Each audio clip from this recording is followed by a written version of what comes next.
campeurs et haut les cœurs. Oubliez pas vos bottes parce que ça caille aujourd'hui. Ça caille tous les jours par ici. On n'est pas à Miami. Faites gaffe, vous repassez la bande d'hier. Oh my god, déjà vu. Déjà vu. Ouais. T'as vu ça? Il se passe la même chose dans le film. Ah, t'inquiète, c'est de la merde ce film. J'ai l'impression qu'il y a quelque chose d'important. C'est quand t'as dit il est 9h, c'est ça? C'est ça qui est important? C'est vrai, remarque, 9h c'est assez important comme horaire parce que c'est l'heure d'aller dormir. Remarque, une fois, je me souviens, il était couché vers minuit 10. Pourtant, moi j'étais fatigué après. Oh, je passerai des jours, des nuits, des mois s'il le faut. Oh nom de Dieu, bordel de merde. Oh, tu m'entailles. Tu m'en fous. Oh, je suis fou. Oh, Prost. Oh, ton cul. C'est mon génie.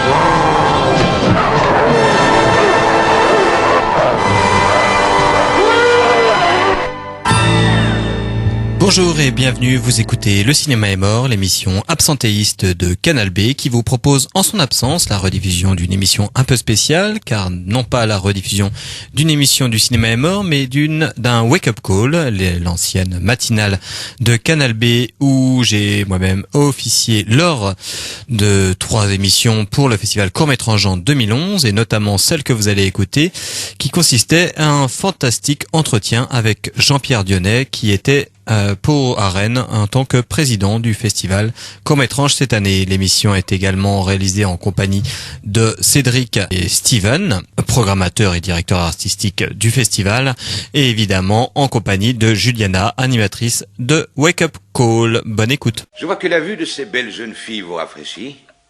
Non, monsieur. Ça ne me rafraîchit pas. Oh, vraiment, désolé. On devrait toujours être prêt à vivre de nouvelles expériences. Mais ces filles, elles dansent nues. Naturellement, c'est bien trop dangereux de bondir par-dessus un feu avec une robe, non? Mais quelle religion elles peuvent bien apprendre, hein? Juste en bondissant sur un feu. La parthénogenèse. Quoi? Littéralement, et Miss Rose vous le dirait certainement mieux que moi, c'est la reproduction, mais sans avoir de relations sexuelles. Oh, qu'est-ce que c'est que ces inepties? Mais enfin, vous avez une fausse biologie, une fausse religion. Je parie que ces enfants n'ont jamais entendu parler de Jésus. Il me semble qu'il est né d'une vierge elle-même fécondée, d'après ce qu'on dit, par un fantôme.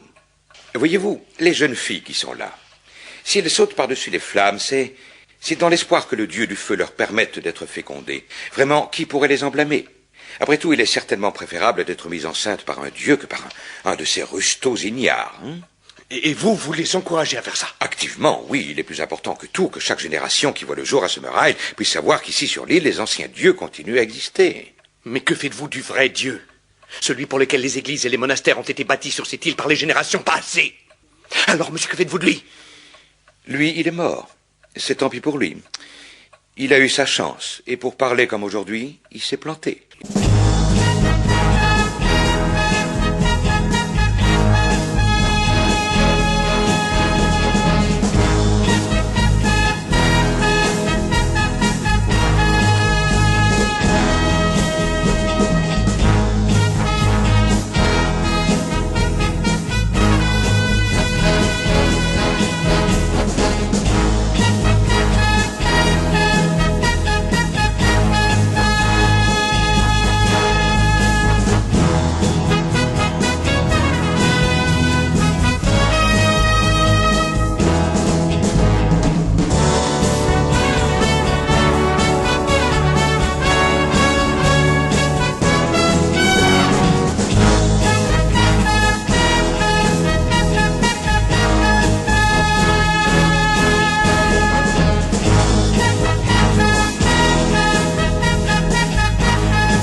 chez Wake Up Call ce matin, il est question de parler de cinéma avec Antonin de Cinéma est mort et puis du festival Court-Métrange qui a démarré hier au TNB. Donc un beau démarrage quand même.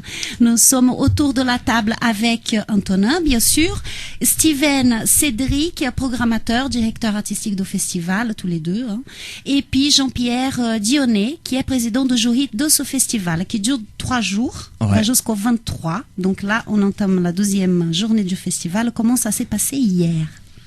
Nous avons fait une soirée absolument magnifique, salle comble. Le public s'est déversé dans nos salles, a encombré les escaliers du TNB. On a foutu le bazar. On est bien content. C'est même un bar en plus là cette année là. Oui, un espace bar, un espace relativement privilégié pour la rencontre entre le public et les professionnels, qui sont en plus tous assez sympathiques, de bonne composition, prêts à essuyer toutes les questions, voilà. Donc c'est-à-dire que les hautes instances du TNB a accepté que vous mettiez un bar en haut, à l'étage. C'était pas contre toutes les réglementations et tout ça, ce genre de bâtiment ? Oh mais tout se discute. Bravo les gars. Bravo. bravo.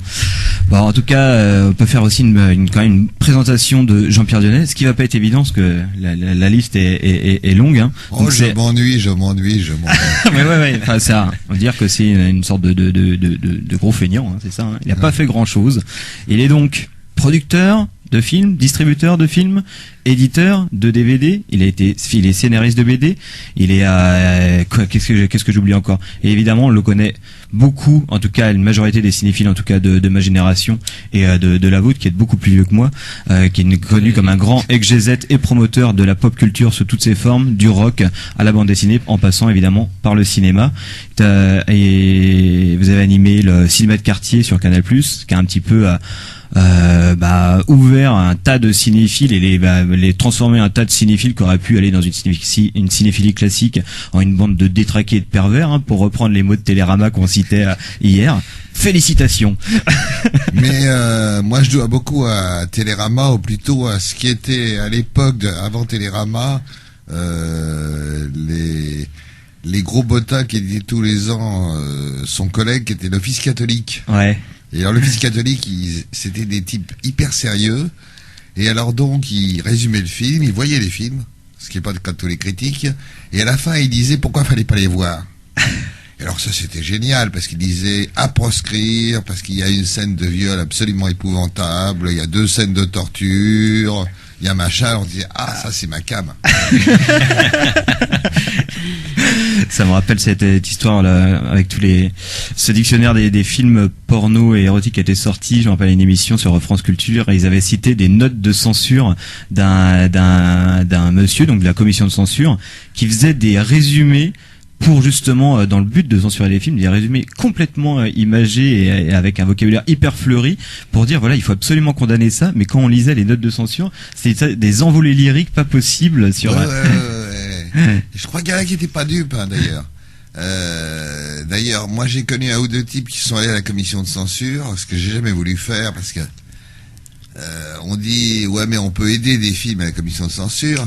Mais moi je connais 2 ou 3 pervers qui sont allés à la commission de censure et qui grâce à ça ont vu des trucs incroyables et qui étaient très très contents d'avoir pu les voir, parce que il y a une époque où la censure était encore lourde, donc au moins ils voyaient les films. Ouais.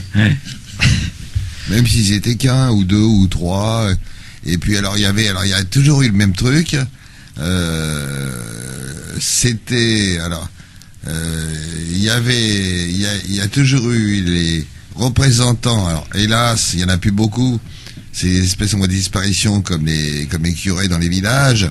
Il y avait les communistes qui attendaient qu'on dise film américain pour dire c'est encore de la propagande. Et il y avait ce redoutable truc qui était les représentants des associations familiales. Alors là, c'était la plupart des interdictions venaient des associations familiales qui disaient c'est pas bien pour les enfants, c'est pas, etc. Et j'aimerais bien savoir la tête qu'ils font maintenant, parce qu'entre les jeux vidéo, les séries télé, les trucs, ça leur échappe totalement. Ouais. Alors pour revenir un petit peu, parce qu'on sait pas trop par quel bout commencer avec vous. Alors donc du coup prendre par le début. Donc votre découverte du cinéma comme ça, un peu bis et décalé, comment ça s'est fait? Par quel film ou par... On a tous des hasards. Quand j'étais alors vraiment tout petit, et quand je dis petit, on va remonter aux années 50, il y a eu un vieux monsieur qui s'appelait Marcel L'Herbier, qui avait été un des grands metteurs en scène de l'avant-garde des années 30-40, et à qui on avait donné un ciné-club du fantastique sur la première chaîne, il y en avait qu'une. Et alors j'ai jamais compris si mes parents me laissaient regarder ou si je revenais sous la table et qu'ils faisaient semblant de pas me voir, mais je me suis tapé à l'âge de 7-8 ans ce qui était les grands films fantastiques de l'époque, genre La Charrette Fantôme, La Bête aux 5 doigts, les trucs comme ça et tout. Et évidemment, je m'en suis pas tout à fait remis. Et puis à l'époque, en poche, il y avait un éditeur surtout qui était Marabout. Et leur Marabout sortait tous les classiques de l'horreur, du fantastique, etc. Je m'empresse de lire, je lisais ça et je lisais les autres livres. C'est là que j'ai découvert, par exemple, qu'on nous mentait sur Balzac, dont la moitié de l'œuvre, c'est du fantastique. Et parfois du fantastique très gore. Il y a un type qui jette une tête sur un curé en chair et tout, etc. Donc je suis tombé dans le bizarre. Et je crois que c'est au départ de la préadolescence qui consistait à aller voir sur les chemins où on vous disait de pas aller voir. Mais le secret, c'est que le type qui faisait les manuels scolaires de mon temps, surtout pour les grandes classes, là, après de la 3e, c'était des livres scolaires, pas beaux d'ailleurs, qui étaient signés Castex et Surer. Alors, bon, Castex et Surer, ça, c'était pas gai à lire, mais il y avait toujours des notes de bas de page en disant il y a aussi ça, aussi ça. Et ce que je ne savais pas, c'est que nommé Castex était aussi un grand spécialiste du fantastique, il faisait des bouquins chez José Corti, donc il avait réussi à faire des manuels scolaires, mais en même temps à glisser dedans tous les trucs un peu bizarroïdes et tout. Et dans les marges. Et donc, c'était des formidables manuels, et moi j'ai été élevé dans un institut catholique un peu dur, parce qu'il y a encore levé du drapeau, uniforme, tout, enfin, la totale. Et je me souviens d'avoir été convoqué en 4e par un père blanc, qui était habillé genre père blanc, qui avait été nommé là, je sais pas pourquoi. Et je crois que c'est lui qui m'a changé ma vie, parce qu'il me dit, ouais, j'ai des profs qui se plaignent, parce que sur tel truc, t'as pas une bonne note, là t'as une bonne note, t'as machin, il dit, écoute, apparemment, le chemin que tu veux prendre, c'est pas le chemin le plus courant. Il dit, moi, je vais te donner un conseil, hein.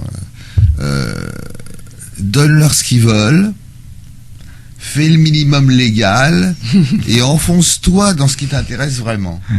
Et c'est marrant de voir que ce type qui était, bon, un père blanc, c'est quelque part, c'est un aventurier, il m'a donné ce goût de l'aventure. Et alors, après de la 3e, j'ai eu de la chance, parce qu'il me dit, est-ce qu'il y a quelque chose qui te plairait vraiment? Je dis, ça serait de m'occuper du ciné-club.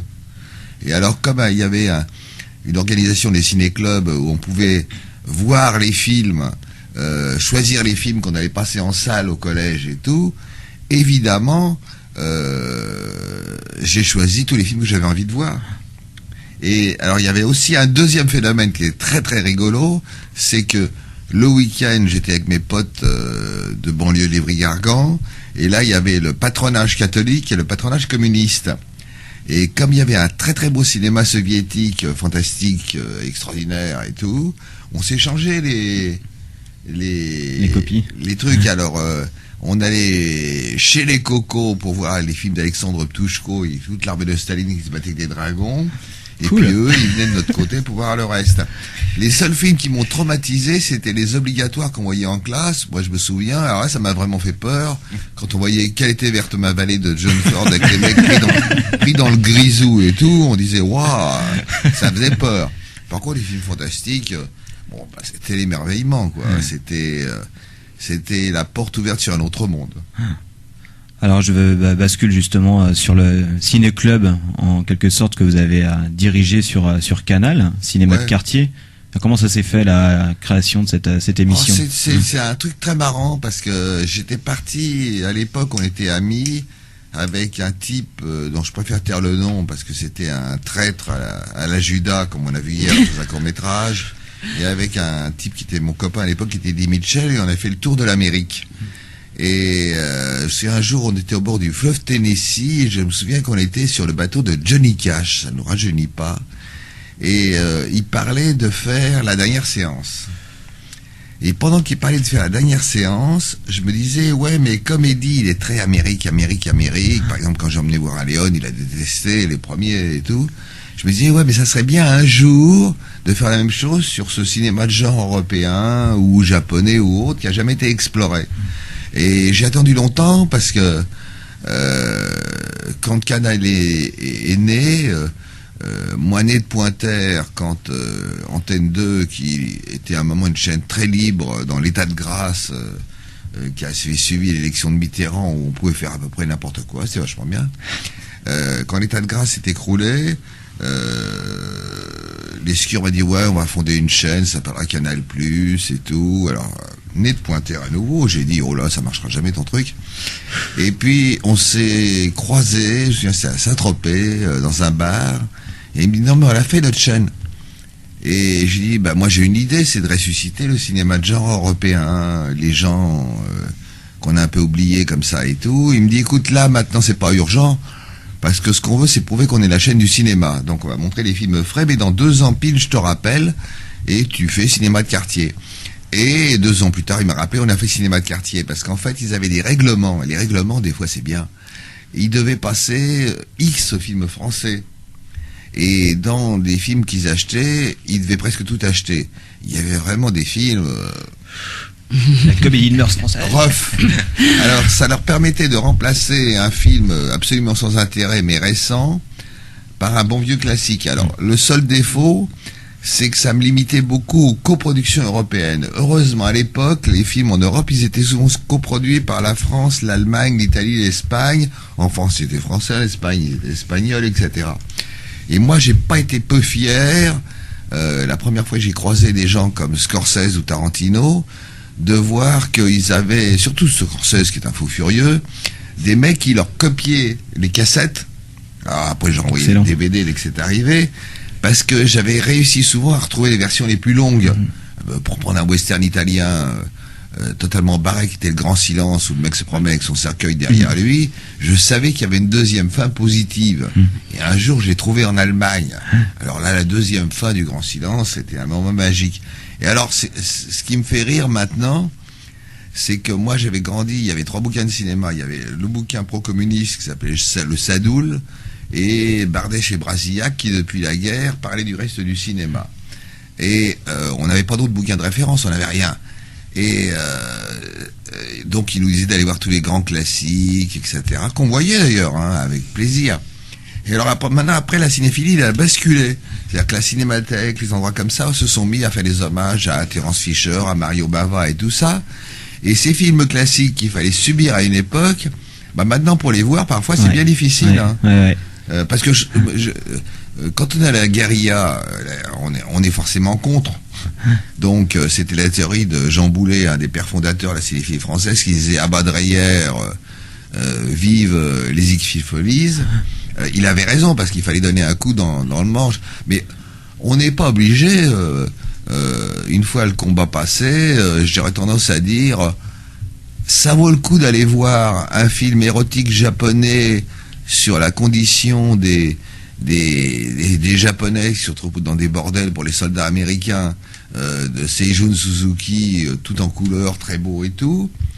Mais ça vaut le coup en même temps d'aller voir la version néo-réaliste de Rossellini qui est Allemagne année 0, ou le truc qu'il avait fait à Rome sur l'occupation, parce qu'il y en a un qui prend le parti réaliste et l'autre le parti fantasmatique. En fait, il raconte la même chose.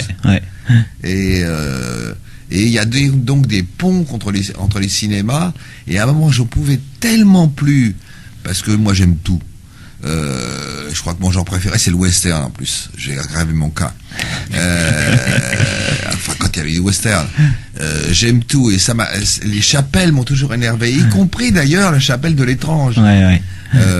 Parce que donc un jour j'ai été voir Claude Sautet, qui était très âgé, qui allait mourir bientôt, et je lui ai dit j'ai le moyen de vous faire remonter vos films. Alors comme il était très musicologue, le remontage des films de Sautet était sur son lit de mort. Et ça a parfois été changé 2 images. Je me rappelle de ça. Etc. Et alors, il y a plein de mecs qui me disaient, bah alors, vous aimez Claude Sauté? C'est incroyable. Je dis, bah, on a quand même le droit d'aimer Claude Sauté. C'est pas parce que j'aime Bava que j'ai pas le droit d'aimer Claude Sauté. De toute façon, les chapelles me cassent les pieds. Ouais. Et c'est donc ça doit être un petit peu presque douloureux en fait, parce que vous êtes finalement peut-être malgré vous artisan d'une certaine, il y a toute une segmentation en chapelle, ouais, dans la cinéphilie comme ça. C'est vrai que la cinéphilie bis, même dans les rayonnages et tout ça de DVD. Ça existait dans tous les domaines. Moi, je me souviens que par exemple, pour prendre un domaine qui n'a absolument rien à voir dans le sport, dans ma génération, c'est le rugby. Parce qu'il y avait on avait des mecs comme Jean-Pierre Rive, très rigolo et tout. Après, ça a été le foot. Bon, bah, c'est comme ça. Donc, ça a toujours existé. Mais c'est vrai que, les types avec qui je m'engueule le plus, c'est les amateurs de musique de film. Heureusement, il y en a pas mal. Mais alors, il y en a pas beaucoup qui vont mettre le nez dans la musique classique. Oui. Et je prenais l'exemple dans une émission musicale il y a pas longtemps, je disais, vous savez, un type comme Bernard Herrmann, qui était comme le prince absolu de la musique qui faisait peur, que ça soit avec Ray Harryhausen ou avec Hitchcock de Vertigo, le dernier disque qu'il a fait, ça a été un compositeur romantique qui s'appelait Holst, qui avait fait une série qui s'appelait Les Planètes. Et il y a un mouvement dans les planètes, c'est la planète Saturne, qui commence par des... C'est Vertigo. Donc, les compositeurs qui étaient généralement de musique de film, des types qui avaient fui le nazisme européen, juifs ou pas juifs d'ailleurs, pompaient allègrement d'ailleurs dans la musique classique, ouais, pour en faire la musique de film. Et alors ce qui est vachement bien, c'est qu'à partir de la génération que j'appellerais des mecs de R, il y a autant d'attention à porter à la musique de film qu'à la musique pop. Ouais. Maintenant, ça va, c'est passé. Mais à un moment, dire qu'on aimait la musique de film, les mecs disaient, bah pourquoi c'est la musique de film. Oui, c'est la musique de film. Il y en a des extraordinaires. C'est un vrai moment de bonheur là que nous sommes en train de vivre ici chez Canal B. Ouais, on va quand même pas verser des larmes, mais enfin c'est plutôt de la joie, de l'allégresse. On peut passer d'ailleurs le morceau de Ennio Morricone, du Grand Silence que Jean-Pierre Dionnet évoquait tout à l'heure. El Grande Silencio. On va le faire parce que là il faut le faire une petite virgule musicale quand même.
J'étais là hier soir. Je t'observais. J'ai vu ce que t'as fait à cette fille. Et je veux que tu me fasses la même chose. Ouais, bah c'est trop tard, elle a fichu le camp. Elle s'est cassée pendant que je dormais et elle vadrouille dans la nature. Alors si tu la veux, tu sors et t'essaies de la retrouver. Elle doit se balader quelque part dehors à faire je ne sais quoi. Je te crois pas, c'est impossible. Ouais, bah je le crois pas non plus, figure-toi. Et pourtant, c'est bien ce qui s'est passé. Après tout ce que j'ai fait pour elle, après tous les sacrifices que j'ai acceptés, oser me plaquer comme ça, sans un mot, sans un au revoir, en s'éclipsant en douce au milieu de la nuit. Ma vie tout entière tournait autour d'elle. Quand les médecins ont abandonné, c'est moi qui lui ai redonné la santé. Je l'ai nourrie, j'en ai fait une bite dont on pouvait être fier, je l'ai maintenue en vie grâce à ces putains de services. Et qu'est-ce que je suis maintenant? Un tocard de camé qui peut plus baiser alors qu'elle est dehors en train de s'enfiler qui elle veut. Elle est comme ces petites cellules, les spermatozoïdes. Ils n'ont pas d'oreilles, pas d'yeux, pas de visage, rien. Ils n'existent que pour faire une seule et unique chose, trouver un ovule et se l'enfiler. Eh bien c'est ce même instinct primaire qui aujourd'hui guide ma bite. Elle avance au radar, elle veut des minous et dès qu'elle en capte un, elle fonce droit dedans, rien ne peut l'arrêter. Le plus vicieux dans l'histoire, c'est que je la sens quand elle le fait. Même à des kilomètres, c'est comme si c'était moi qui m'envoyais en l'air. Et c'est au moment où je m'apprête à lâcher la sauce que je réalise que je suis plus relié à ma propre queue. T'as idée à quel point je me sens ridicule? Oh my god, déjà vu. Déjà vu. Chez Wake Up Call, ce matin, nous sommes autour de la table avec les organisateurs du festival Court-Métrange, la 8e édition qui se déroule depuis hier jusqu'au 23 octobre. Il y a aussi Antonin de Cinéma est mort qui est en train d'interviewer Jean-Pierre Dionnet. Oui. Ouais. Alors on parlait tout à l'heure donc des différentes chapelles de cinéphilie et j'aimerais savoir si vous avez sur votre vision du cinéma de genre. Maintenant j'ai l'impression qu'il y a une sorte de porosité aussi qui se fait entre certaines formes inventées dans le cinéma de genre qui vont évidemment aller dans le blockbuster, hein. C'est vrai que le cinéma fantastique et tout ça est beaucoup dans le blockbuster, mais même des fois dans le cinéma d'auteur ça a presque aucun sens ce truc là, mais je pense par exemple dernièrement à l'Apollonie de Bertrand Bonello qui a des plans quasiment qui viennent directement du cinéma d'horreur. Oui, il y a une énorme porosité qui est apparue progressivement. On pourrait presque dire que moi j'ai assisté à la naissance de ça, ce qui prouve que le public était prêt. Et je vais remonter à la préhistoire. J'étais juré dans l'ancêtre d'Avoriaz qui était Champs-Rousse. Et à l'époque, donc c'était un festival de cinéma fantastique dans la neige où la moitié des mecs faisaient du ski et l'autre allait voir les films en gros. Et j'étais juré, je me souviens, j'étais avec Philippe Manœuvre à l'époque, on était tous les deux jurés, et on a vu arriver un espèce d'ovni tout à fait sidérant qui s'appelait Blue Velvet. On était restés assez scotchés, et on défendait Blue Velvet, mais contre tout. Et alors, les gens du jury, le président du jury, après, ils sont arrêtés d'intervenir, hein. C'était mieux. Les gens du jury pas de nom encore, ont dit, là, oui, mais ça vous comprenez, ce qui serait bien, c'est qu'on donne le prix à un film qui marche, un film qui intéresse les gens. Blue Velvet, c'est vraiment bizarre. Donc on a donné le prix à un film que tout le monde a oublié depuis, même moi. Et alors il a eu la revanche extraordinaire, c'est que le grand prix du public, parce que le public votait, ça a été Blue Velvet. C'est une réponse efficace, hein, quand même. Mais moi je crois que la plus extraordinaire évolution en, disons, 30 ans ou 40 ans de cinéphilie bizarre, c'est qu'au départ, quand on allait dans les salles spécialisées, qui étaient souvent à la fois porno et horreur, il y avait que des mecs, et souvent des mecs qui avaient des looks quand même limite, avec leurs sacs plastiques, leurs fanzines et tout, etc. Après, il y a eu les grandes salles et tout. Et on a vu, en gros, l'apparition progressive des femmes, d'abord, qui allaient voir des films d'horreur, alors qu'avant, il n'y en avait pas une seule. Elles avaient bien trop peur de s'y pointer. Et on a vu l'apparition de gens propres sur eux, habillés normalement, qui sont en jean, en t-shirt, etc. Parce qu'au départ, je peux vous dire que les queues pour les séquences spéciales du minuit ou même les séquences de minuit de la Cinémathèque, oh les gars, peut-être qu'ils aimaient les films d'horreur, mais ils aimaient pas l'eau pour se laver. Hein. et on avait donc on était face à un public très très frileux, mais très très limite barge. Ils avaient tous des têtes de serial killers, ils parlaient que de ça, et il y avait une espèce de côté malsain, morbide. Mais moi, j'ai vu la chose se passer. En gros, quand j'ai distribué des films d'horreur, plus qu'avec les classiques, dans la manière dont les films comme Ring, tout ça, etc., attiraient autant, voire plus, les femmes que les hommes. Et tout d'un coup, j'ai vu des salles où il y avait des couples, où il y avait tout ça, alors qu'avant, c'était un peu le domaine des garçons. C'est vrai que dans ma génération, qui était aussi western, on avait du mal à traîner les filles au western. Faut être clair. C'est toujours le cas, d'ailleurs. Ouais, et alors, non, il y avait pire. C'était les films de guerre. Les films de guerre, c'était même pas la peine. Et les films de sous-marins, c'était encore pire. Non, mais ça, c'est une évolution. Et alors, ce qui est marrant, c'est que on n'a jamais bien réalisé que le cinéma fantastique ou ce cinéma-là ou la littérature fantastique était très souvent écrit par des femmes, même si avec des hommes qui allaient le voir. Moi, je crois que l'exemple le plus extraordinaire de tous, c'est que pour moi, la plus grande écrivain de fantasy, de science-fiction, de fantastique des années 30, qui s'appelait Leigh Brackett et qui a fait des sagas avec des héroïnes à épée qui étaient des espèces de super connards, mais belles et tout, était également le scénariste de tous les films de Howard Hawks. Donc là, il y avait cette porosité qu'on a un peu perdue, c'est-à-dire que maintenant, il y a les gens qui font les films d'horreur, il y a les gens qui font les trucs normaux. À l'époque, ça n'existait pas. Et Leigh Brackett, elle a écrit pratiquement tous les Faulkner et les premiers Altman. Et alors, comme Howard Hawks, qui était un monsieur qui avait ses habitudes de luxe et de vie de star de studio, il emmène toujours Faulkner sur les scénarios, qui co-signait les scénarios. Alors, ce qui est rigolo, c'est qu'il y a un bouquin sur le tournage de La Terre des Pharaons. Et un jour, le producteur passe sur le tournage et il dit, apparemment, Leigh Brackett est en train d'écrire le scénario, mais Faulkner, il n'a pas foutu grand-chose. Et alors, il dit, tu sais, écoute, on va à la pêche tout le temps, mais il faudrait quand même que tu fasses un effort. Il a trouvé un dialogue. À un moment, il y a le pharaon qui passe devant les types qui sont en train de tirer des pierres comme ça. Il dit, ça va le boulot, les gars?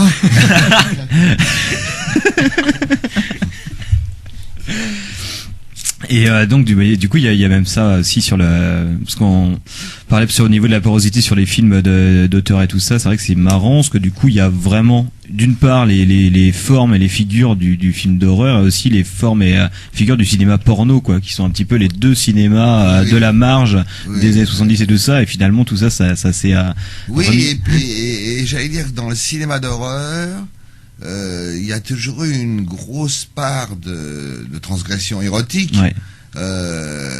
Moi, je traînais beaucoup à Sceaux, à l'époque des films de la Hammer et tout, et j'ai découvert que la plupart des actrices qu'on voyait dans les films de la Hammer ou qu'on voyait dans Le Voyeur de Michael Powell, elles posaient aussi pour des revues déshabillées. Alors quand je dis déshabillées, par rapport aux normes actuelles, c'était pas grand-chose. Mais quand on voit que Michael Powell, qui était le metteur en scène le plus célèbre d'Angleterre, le plus adoubé, quand il a fait le film Le Voyeur, qui reste un film très dérangeant, ça a brisé sa carrière. Parce que nous dire à nous tous qu'en regardant ce type qui tue des femmes avec sa caméra, on est nous-mêmes des voyeurs, c'est pas quelque chose qu'on avait envie de voir. Enfin, c'est pas quelque chose qu'on avait envie qu'on nous dise. Moi, j'ai adoré ça parce que je trouve que ça nous mettait face à notre responsabilité et au fait que pourquoi on est fasciné par la mort, par le truc, par la destruction, par les serial killers, par tout ça.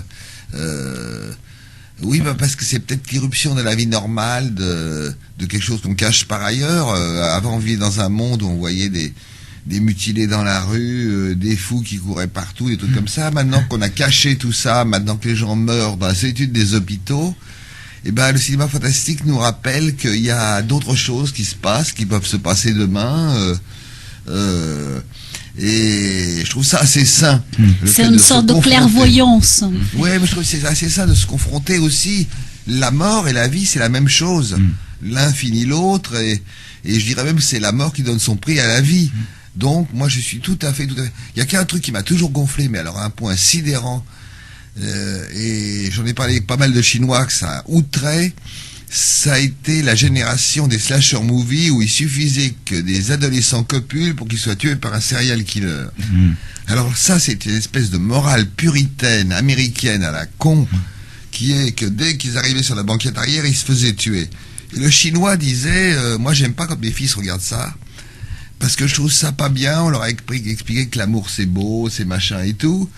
Et dans les slashers comme ça, on montre que si on commet l'acte avant le mariage, on mérite ce qui vous arrive, c'est-à-dire 14 coups de couteau dans le dos.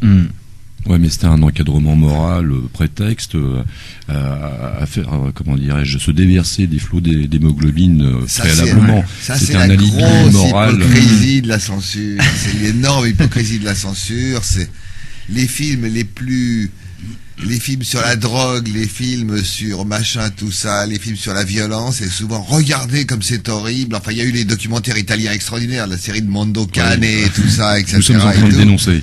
Regardez comment on décapite des gens face à la mort, quoi. Regardez les choses horribles qu'on fait dans tel pays. Regardez le cannibale en train de manger son voisin et tout. C'est pas bien, c'est pas bien. Mais regardez quand même. Ouais, parce que du coup, il y avait un côté beaucoup plus frontal, ouais, sur ces films-là, mais finalement, c'est quand même des thématiques qui sont même du psycho d'Hitchcock, quoi, qui finalement dit sensiblement la même chose que Le Voyeur, mais de façon beaucoup plus souterraine que Le Voyeur, qui est beaucoup plus frontal dans son approche. Non, l'idée géniale de Hitchcock, qui était complètement différente, c'était que, comme Janet Leigh était une immense actrice à l'époque, c'était que personne s'attendait à ce qu'on la tue aussi vite. Et qu'il s'en débarrasse comme ça. Et puis, moi j'ai eu de la chance, enfin, est-ce que c'est de la chance? J'ai vécu très peu de temps dans la maison de Anthony Perkins. Qui était un peu fou, non? C'était une maison à Los Angeles, dans la forêt, toute noire, une maison de verre. Mais comme elle était entourée de bois et d'arbres et de forêts, elle était toute noire, toute sombre. Et alors, Anthony Perkins, il avait son paquet quand même. Parce que sur tous les murs, il y avait des crucifix, il y avait des vierges partout, etc. Et cette maison noire en verre avec des crucifix. Et alors, après, je suis reparti de la maison et j'ai un copain qui est resté, qui a habité. Et un jour, il a filé parce qu'il a sa fille qui lui dit j'ai un grand monsieur à la tête un peu penchée qui me regarde toujours dans mon lit la nuit.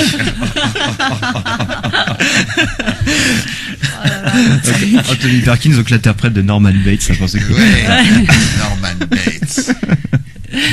Alors peut-être qu'on peut aussi faire le rapprochement de la venue de Jean-Pierre Dionnet pour ce festival en tant que président de jury. Comment ça s'est déroulé en fait? Comment vous avez fait pour avoir la chance de l'avoir avec vous? Ben, on l'a payé, c'est très clair.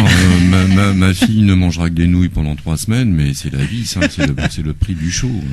Non, c'est vrai que Jean-Pierre Dionnet, c'était une figure, bon, on l'a décrit, hein, mais pour rapporter un petit peu le niveau d'omniprésence de Jean-Pierre Dionnet, c'est qu'il y a peu de temps, bon, moi, j'ai ouvert une petite BD histoire de sortir de l'univers de Courtmétrange. C'est une espèce de compilation de bande dessinée de Tardy. Je suis tombé sur Le Soldat oublié, je vois que Jean-Pierre Dionnet est scénariste de cette bande dessinée qu'il avait dessinée il y a fort longtemps. Histoire de me détendre, je vais me faire un petit sautet. Je me rends compte que c'est Jean-Pierre Dionnet qui fait la présentation du film en compagnie du journaliste qui nous a quittés il y a peu de temps, je crois. Michel Bouju. Voilà, Michel Bouju.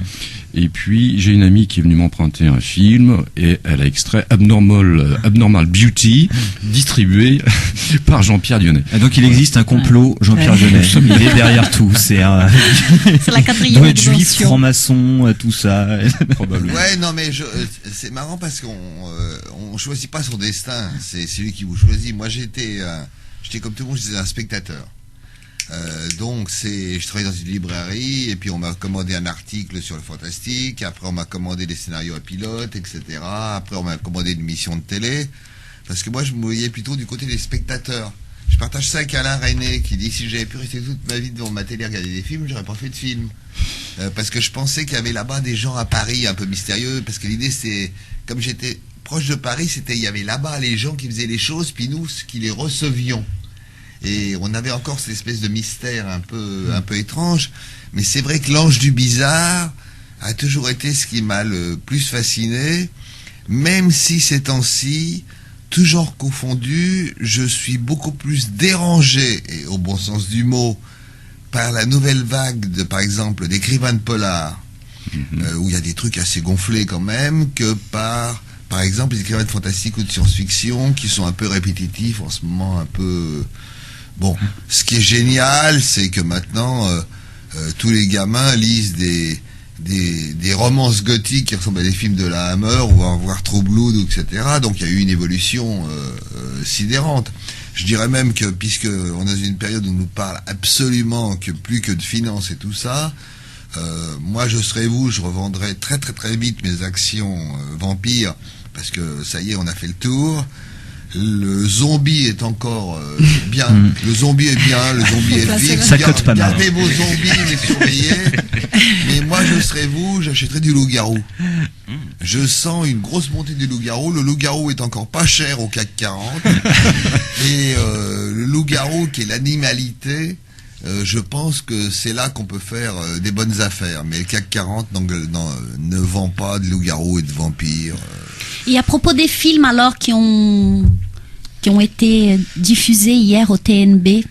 Moi, ce qui m'a plu beaucoup, d'abord, j'ai été sélectionneur de films dans plusieurs festivals et je sais que ça peut être un chemin de croix.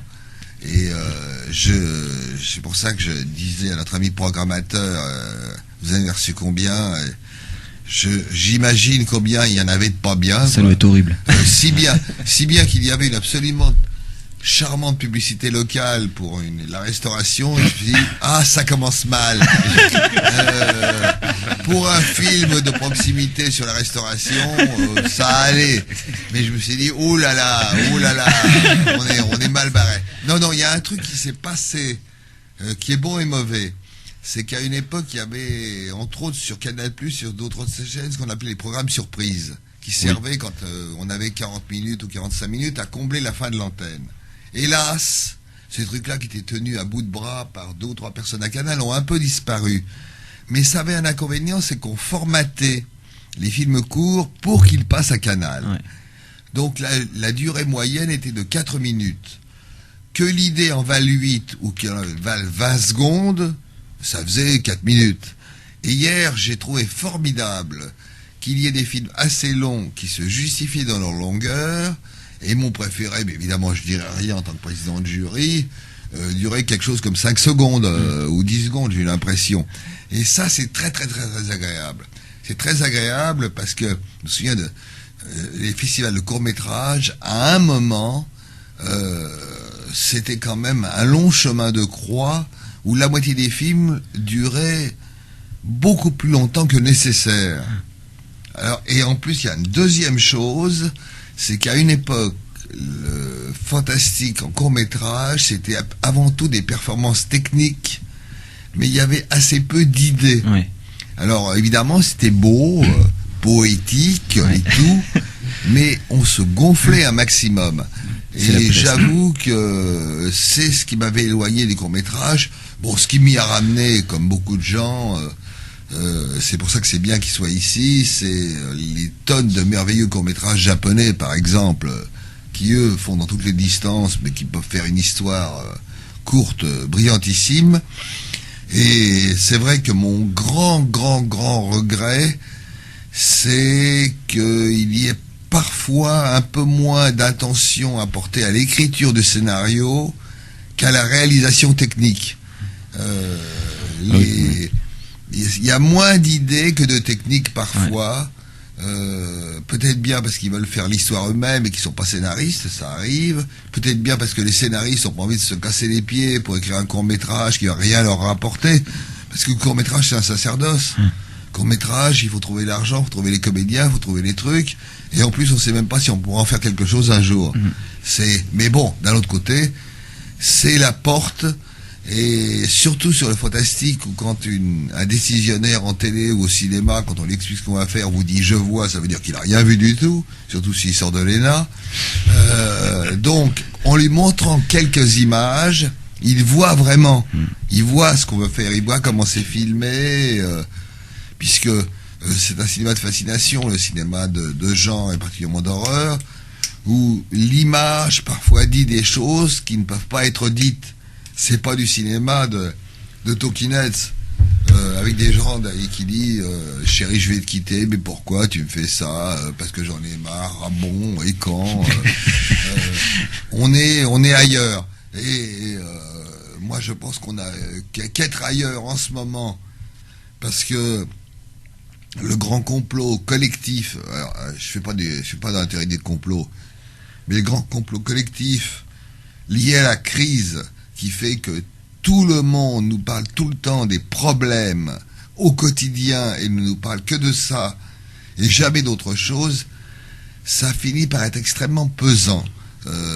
On a le droit de rêver, on a le droit d'aller ailleurs, on a le droit d'échapper à son quotidien et je trouve qu'on a un peu, c'est pas qu'on ait baissé les bras, mais je trouve extraordinaire de voir que face à une crise aussi importante que celle d'aujourd'hui, la crise de 29, ça a été l'irruption du cinéma fantastique à Hollywood avec King Kong et compagnie et tout, où les gens allaient voir quelque chose d'autre, une espèce de sauvagerie et tout. Ça a été l'irruption des comédies musicales, ça a été l'irruption de tas de choses où, en fin de compte, on échappait. Alors, c'est un peu vrai que la place était parfois prise par les clips. Il y a quelques clips comme ça, assez étonnants. Pas tant que ça, hélas, parce que là aussi, on a régressé. Il y a eu toute une génération de clips qui racontent des histoires super et tout. Maintenant, c'est souvent un groupe qu'on filme, quoi. Parce que, question de crise, on n'a pas de budget, donc on va filmer le groupe sur scène. Mais on a eu quelques clips, et il y a un des grands metteurs en scène d'horreur actuels, et j'avais essayé de le pousser à faire un long métrage. C'est un fou furieux anglais qui s'appelle Chris Cunningham, qui a fait un paquet de courts-métrages sur de la techno, donc comme il n'y avait pas d'histoire, il pouvait inventer la sienne, et ça faisait vraiment peur. Ça, c'est le réalisateur des clips d'Aphex Twin, c'est ça, hein, ouais, qui sont vraiment que parmi les images les plus flippantes. Mais notamment le clip de Comme tu l'as dit. Il a un truc, c'est dommage, moi j'avais essayé de pousser Mondino au cinéma aussi. Et j'avais essayé de pousser Helmut Newton au cinéma. Et ils m'ont dit un truc qui est pas faux. Ils m'ont dit, on est les rois dans notre domaine, mais si on fait un long et qu'on se plante, on va être râpé. On est dans notre distance, on fait ce qu'on veut. Mais bon, quand je parle avec les gens des maisons de disques, ils disent, faut être clair, on est monté à des budgets de 5 millions de dollars pour des clips. On a commencé par des budgets de rien du tout. Et maintenant, quand on a 100 000 dollars, attention, parce que dans un court-métrage, 100 000 dollars, ça serait le Pérou. Mais quand c'est dans un clip où la fille d'eux, puisque la plupart des musiciens d'aujourd'hui en France, c'est des fils d'eux, va essayer 14 tenues, avoir 12 maquilleurs, 12 machins, comme s'il était déjà star et tout, l'argent, il va pas tellement dans le film. Hein. Il y a le type qui m'a le plus fait rigoler, c'était un mec qui faisait que des films totalement barges, mais très très drôle, qui a fait Monsieur et Madame Smith. Et un jour, je le croise et il me demande mon avis. Et moi, j'aime bien être franc parce qu'après, on regrette. Et je dis, mais j'ai pas tout compris comme Monsieur et Madame Smith, que je trouve que, bon, il y a des trucs qui m'ont fait beaucoup rire. Et mes filles ont adoré la famille Couteau comme ça. Je dis, mais il y a un moment, tu mélanges une scène où ils s'engueulent avec un moment où ils sont en voiture, l'autre est sur le toit, ils passent par-dessus une haie et tout. Il dit, non, mais il faut être clair. Avant, quand j'avais, je sais pas, 7 millions de dollars pour faire un film, ça allait dans le film. Là, une fois qu'on a eu payé Brad Pitt et Angelina Jolie, il n'y avait plus d'argent pour faire le film. Eh bien, c'est difficile là, parce que effectivement, il est 9h, on est à la fin de l'émission. Déjà Exactement, c'est une émission spéciale Wake Up Call, le cinéma est mort. Avec Jean-Pierre Dionnet, que vous avez bien entendu. Il est président du jury de la 8e édition du festival Court-Métrange qui se déroule en ce moment jusqu'au 23 octobre au cinéma TNB. Peut-être peut-on parler de quelques rendez-vous qui vont avoir lieu là ce week-end, des indispensables, des incontournables pour cette fin d'émission, que je regrette tellement être obligée de rendre l'antenne parce qu'on passe un moment vraiment merveilleux. Alors, rendez-vous pour ce soir. Alors, je vais essayer de faire vite. Déjà, ne pas oublier samedi prochain aussi les rencontres débats à l'espace rencontre du Ciné TNB, donc à 14h. Donc une rencontre autour du cinéma fantastique japonais. En présence de monsieur Jean-Pierre Dionnet, d'ailleurs. Voilà. Et à 17h, avec une rencontre, un débat autour des femmes vampires des origines à nos jours, animé par Patrice Pincé. Ce soir, à partir de 19h30, on a la séance Mexique. Ensuite, à 21h, on a la cinquième séance. Et à 22h30, nous avons la séance Ailleurs, c'est ici. Ailleurs, c'est Pardon. ici. Je glisse très rapidement une petite information, après c'est terminé. Je voulais juste apporter la précision que Juliana, qui est la grande prêtresse de cette émission, il faut le dire. est également la Scream Queen de la version brésilienne de Massacre à la tronçonneuse, à savoir qu'elle a donc prêté sa voix et ses hurlements à la version brésilienne de ce film. Je parle bien de Massacre à la tronçonneuse. C'est totalement véridique. Elle nous a annoncé ça autour d'une bière hier en pensant raconter une petite anecdote toute simple comme ça. Et elle est tombée sur 4 bonhommes complètement ébahis. Bah oui, effectivement, je ne savais pas que ça allait avoir cet effet-là. Donc, voilà. Et moi, je voulais juste dire un truc. On parlait des rencontres entre le public et les professionnels. C'est Serge Gainsbourg qui m'avait appris ça. Et c'est vrai, c'est que on oublie le public. Il se dit je rencontre un professionnel. Le professionnel, lui, qui est souvent devant sa page blanche ou tout seul chez lui et tout, pour une fois, il rencontre des gens. Il est pas dans l'espèce de théorie de j'ai un lecteur ou un spectateur quelque part. Et il y a un échange en fait. Et on se donne autant l'un qu'à l'autre. C'est-à-dire que le type qui dit ce qu'il pense d'un film, qui est le simple entre guillemets spectateur, la théorie de Gainsbourg, il disait il m'apporte plus que je lui apporte. Et c'est vrai que c'est important parce que on vit dans un monde très parcellisé, et moi j'adore quand je tombe sur un spectateur comme on dit lambda entre guillemets, parce que des fois il éclaire complètement un truc, et puis la solitude de l'auteur, c'est qu'on ne sait pas si ça va marcher, si ça va pas marcher, si ça va toucher pour les bonnes raisons ou les mauvaises. Et parfois on a fait un truc, parce qu'un auteur par essence, si c'est ce qu'il fait, il le fait pas. Et tout d'un coup il y a un mec qui vous explique ce que vous avez fait. Et c'est vachement intéressant, parce qu'on dit mais c'est vrai, il a raison. Moi la dernière anecdote, parce qu'après vous aurez toute la nuit, un jour j'ai vu un psy, j'en ai vu 2 dans ma vie. Et mon père était un militaire de carrière, aventurier, qui a battu Laurence d'Arabie en concours hippique et tout, etc. Et il me dit, votre père il faisait quoi? Alors je dis, il me dit, pourquoi les 4 premières histoires que vous avez écoutées, c'est l'histoire de militaires? Alors que je me parlais pas avec mon père. N'empêche que je faisais que des histoires de militaires. C'était tellement gros que j'étais le seul à pas le voir. Eh oui, le soldat oublié. C'est un superbe mot de la fin. Oh my god, déjà vu. Déjà vu. Vous venez d'écouter la rediffusion d'une émission de 2011, non pas d'une émission du Cinéma est mort, mais d'une émission de Wake Up Call, où j'avais été convié à venir interviewer Jean-Pierre Dionnet, présent à Rennes en tant que président du festival Court-Métrange, donc le festival Court-Métrange de 2011. Un grand merci à Juliana. Vous pouviez aussi entendre les voix de Cédric et Steven, programmateurs et directeurs artistiques du festival Court-Métrange. Merci à eux. Merci de votre écoute et à bientôt. Par exemple, dans une journée où si on lit le journal, on va lire effectivement que la note de la France va être dégradée. Donc moi, je trouve pas ça très fantastique. Il manque une solution, c'est Mad Max. Et je trouve que c'est bien de commencer par rêver un peu, de continuer le rêve éveillé, et c'est les rêveurs qui ont toujours raison.